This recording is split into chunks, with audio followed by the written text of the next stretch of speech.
This lecture is capturing really the first and one of the most important skills that you will learn this semester in this class. You may already know a lot about this, but you may be learning for the first time. This is active reading strategies to improve your writing, or how to make your reading count. So I always ask my students this question: how often do you read an article or a book and later forget the main arguments or the significance of those arguments? When you start college, which is right now, you are going to get so much reading, and it's only going to grow as you continue through your years. And I think one of the first things that you'll notice is that it can be really difficult to focus on your reading, and then it can be even more difficult to remember what you've read when it's time to take a test or write an essay. So this whole lecture is about how you read articles, books, and other scholarship will influence what you're able to write, how you're able to write it, and how effective or persuasive that writing is. I really want you to think about reading as an active process, one that requires you to respond to, question, and think critically about all the texts you come across: articles, books, blog posts, textbooks, you name it. I want you to be having an active relationship to what you're reading. That means what an active reader is. It's a person who sees the page not as a repository of words to be learned, but as a dynamic discourse that calls for questioning, analysis, interpretation, and response.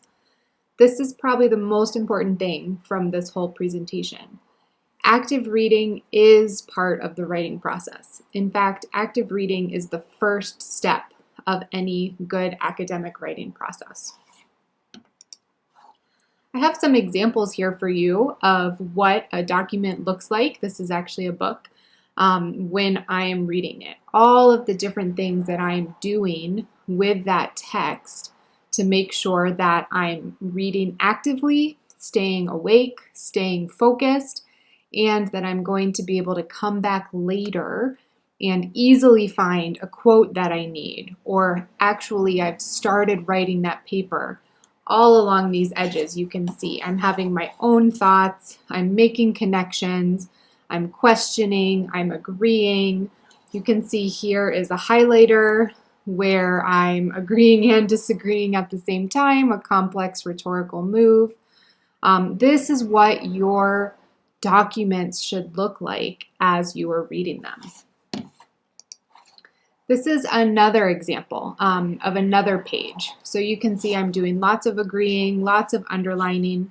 I'm finding key points.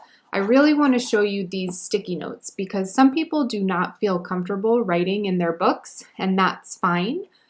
You can always print out the articles that we have on our Canvas site, and maybe you'll feel a little bit better about writing on those. But if you are using our textbooks or textbooks for another class and you don't want to write all over them, I really encourage you to invest in a bunch of sticky notes, because you'll be able to do these annotations and marking these pages with sticky notes instead of pens. The other great thing about sticky notes is you can take them out of the book and basically turn them into a study guide or an outline for your essay if you really do a good job of kind of following the reading and keeping track of it on those notes. So these are just a couple of ways that you can annotate. Everyone ultimately is going to find their own best way of reading and processing those readings. But annotating just basically means you're talking back to a text. You're making notes in the margins. You're having an active conversation with what you read. Here are what you can use annotation for. You can identify main ideas and arguments in a reading. You can define key terms. You can summarize key points. You can ask questions, challenge ideas or points. And ultimately, this is really important for at the point where you're writing essays. You want to be making connections to other arguments, perspectives, studies, authors, and discussions. So as you're reading in any one of our units, You want to be making those connections between the different readings as you go. This is just to reiterate, when you annotate a text, you create an active relationship with what you are reading. And I also want to encourage you to think about annotation in a lot of different ways. So this is kind of a model of what one of my really good friends in graduate school would do whenever reading something for one of our classes. So you'll see that kind of in the middle bubble, you have the big topic. Maybe that could be the topic of your essay in there. And then you have little bubbles, and these are kind of your subtopics. So as you start to think about, well, I want my second paragraph to be about this, I want my third paragraph to be about that, you can start branching off with your ideas, with quotes from the readings, you name it. So the key is really to find an annotation strategy that works for you, that you can easily transfer into an essay when it comes time to start writing. Now, because we're meeting online this semester, you are going to have the option of whether you want to print documents or whether you want to just read them on your computer.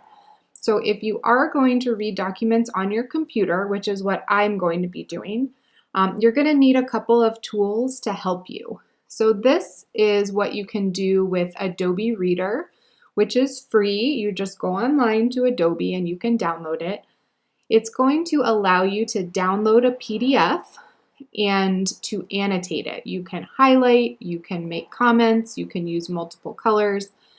So this is a great way to deal with annotation for a PDF. We're also going to be spending a lot of time just reading web-based articles. And so what I used to do is I used to copy and paste those into a document so I could annotate them. But now there's this great software called Hypothesis. It's a free browser extension. It allows you to annotate websites. You can comment, you can highlight, and then it's going to be saved. All your notes are going to be saved pretty much forever on that website because you use the extension. So let me show you really quickly what that looks like. So here I just Googled Hypothesis and I'm going to go to their website. I'm going to click Get Started, and you'll see right away you can create a free account right here. I already have an account, and so when I go up to my browser, you'll see this little H and you'll see this number 28. That means there's 28 comments on this site made by other people, and if I want to click on it, I'm going to get these little menu bars, and this is going to allow me to see comments that other people have made. And if I want to start highlighting it myself, you can see that I can annotate it or I can highlight it right here. So this is a really important tool. I want everyone using this tool so that you're going to be able to annotate all of the things that we're reading online this semester. So what I'd like you to do right now is just pause this video and go ahead and practice adding the Hypothesis extension to your browser and practice annotating any web document that you want. Just see what that's like and see what you can do with this tool. Pause the video, come back in about 5 minutes, and I will keep going.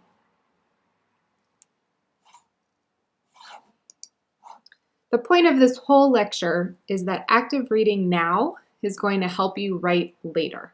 You want to annotate as you read.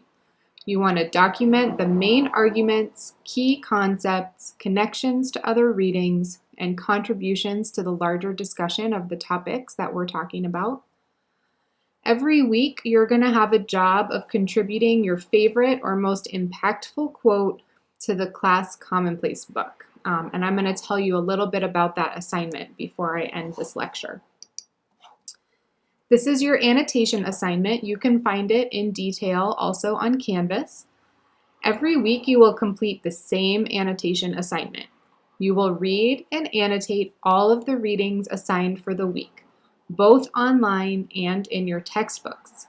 You're going to use your Hypothesis extension for online annotation and old-fashioned pens or highlighters in your books. If you don't want to write in your books, you can use sticky notes. Once you have annotated all of your readings, choose one powerful quote from each reading. You will add this quote to our class commonplace book. Now you may be wondering, what is a commonplace book? So here's an example of what that would look like if we were doing it by hand. Commonplace is a translation of the Latin term locus communis, which means a general or common topic, such as a proverb or powerful quote. Going back to the ancient world, commonplace books were collections of sayings that a reader wanted to remember. For our class commonplace book, you can find it by clicking Collaborations on Canvas. We will keep a collection of quotations from the readings with short annotations, only 40 to 50 words, explaining why the quote you chose is significant or why you picked it. When it comes time to write an essay, this will help you remember and incorporate quotes into your writing. Please add one quotation per reading to our commonplace book. At the end of each week, you will get credit for adding your quotation. I made an example for you of what this should look like. So if you go onto our class commonplace book, it will look just like this. The first reading is by Alfie Kohn. It's called The Case Against Grades. You'll see I've put my name, I've added a quote from the reading, and then I've responded to the quote, and I'll just read you my response. I say, "This quote aligns with my own experience. As an overachiever, I often avoided taking risks when a grade was involved. It just did not seem worth it. When grades are removed as a motivation, it is easier to take risks, fail, and ultimately learn something new. This quote provides compelling evidence that grading is not always helpful for authentic learning." So that's what you're going to do for every reading by the end of every week. You'll add your name, you'll add one quote from the reading, and then you'll add some commentary on that quote that we can all read and benefit from. Do you have questions? We will discuss this lecture and your annotation assignment in class on Friday, September 6th.